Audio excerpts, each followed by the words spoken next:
Amy, let me tell you about a magical place that is so exactly designed to be enclosed space, year-round fun for the whole family that I bet you already know what I'm going to say before I even say the name. Let's say it together on 3. 1, 2, 3.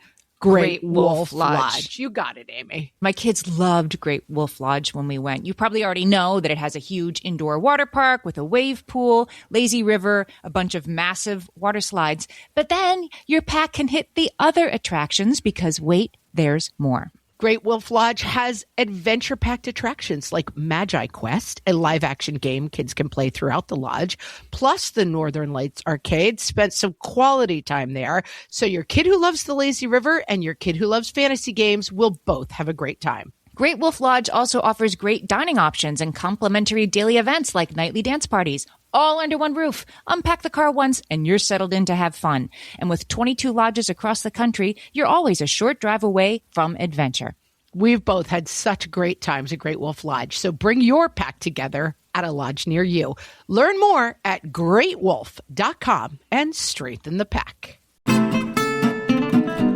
Welcome to Ask Amy from What Fresh Hell, laughing in the face of motherhood, solving your parenting dilemmas one question at a time. This week's question comes from our Facebook group, which you can always find at facebook.com/groups/WhatFreshHellcast, or just search Facebook for What Fresh Hell Podcast Group. This week, a member wrote in to say, my sweet 7-year-old son just got 2 very life-altering diagnoses. And I found out one of them is from me, since it showed up in my own testing as well. While I feel somewhat relieved to know why I've had so many struggles with my own health, I'm heartbroken for my son. He already has autism and epilepsy, and now this new information. I hate that he's going to have pain and struggle in his life, that some options for his life are off the table because of his diagnoses. He's just starting his life and he already has so much stacked against him. How do you cope with this as a mother? I can't stop the panic I feel in my chest, and my tears are always ready to flow when I get a moment alone to drop the facade that everything's okay. My brain won't stop thinking. My fingers won't stop reaching for more information. I'd appreciate any resources you could share for coping with having a sick child. Thanks in advance from this broken-hearted mama. I have walked this road. A lot of moms have. I think most moms have at some point, and then some of us go on to have kids with more chronic health struggles. It's hard. And the first thing I'm going to tell you is that it's okay that it's hard. You're right. It's hard. There's not something wrong with you that you think it's hard, that this feels like a lot to handle, because it is. Dealing with a kid with chronic health struggles is a marathon, not a sprint. So your work here is to find ways to manage your energy so you can keep going. Not because you're a bad mother that this is upsetting you so much right now, but because, like I said, it's a long climb and you're going to need a lot of energy, so you're going to need to learn to manage that energy. So let me tell you some things that I've learned that have worked for me. You say that when you're alone and you drop the facade, you can't stop the tears from coming. And I'm going to tell you, don't. Don't stop the tears from coming. Out is better than in, particularly when you're by yourself. Just give yourself space to fall apart, to feel those things. Maybe sometimes with somebody who gets it, your parenting partner, a close friend, and then sometimes just in the bathtub, in your room by yourself. Give yourself space to let it out. It's better for you. If you have a parenting partner, then you can let them tap in while you go hide or go to bed early or take a bath. You're carrying hard stuff, and it's okay to tap out.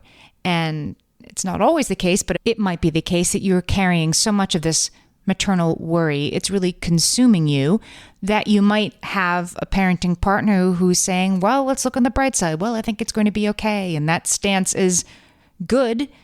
Not everybody should be worried all the time.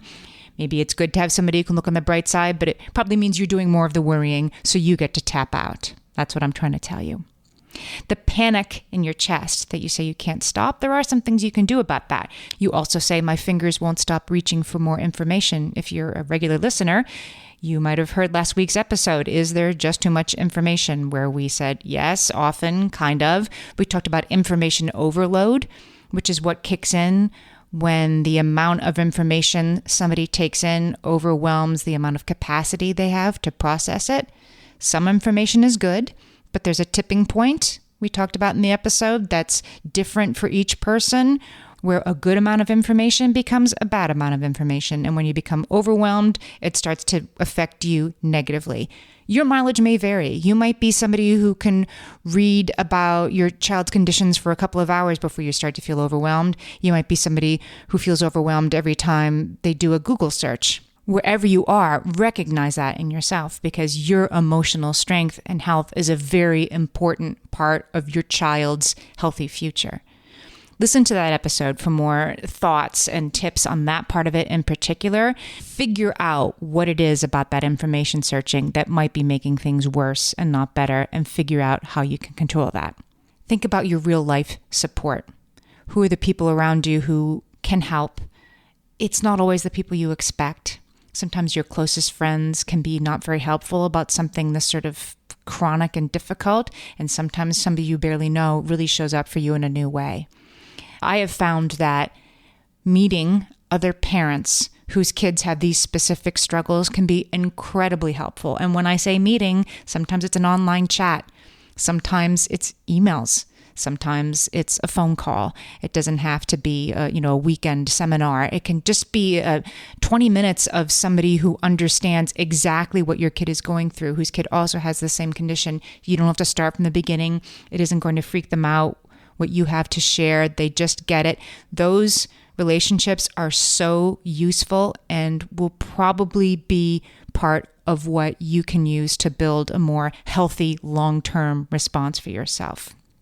Lastly, I would say it's important to give yourself the freedom to not think about it sometimes, to not always have it be top of mind. If you go out with a couple of your friends one night and have a great time and don't think about it for 2 hours, that's a great thing to do for your kid.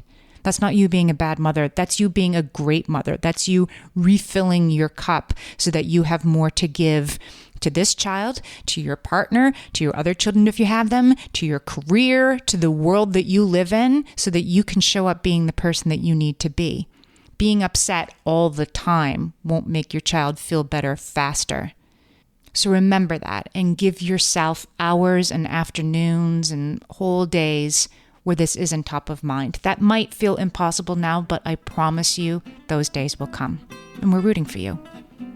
Send us your parenting questions and we might answer yours next. Email us questions@whatfreshhellpodcast.com. Thanks for listening.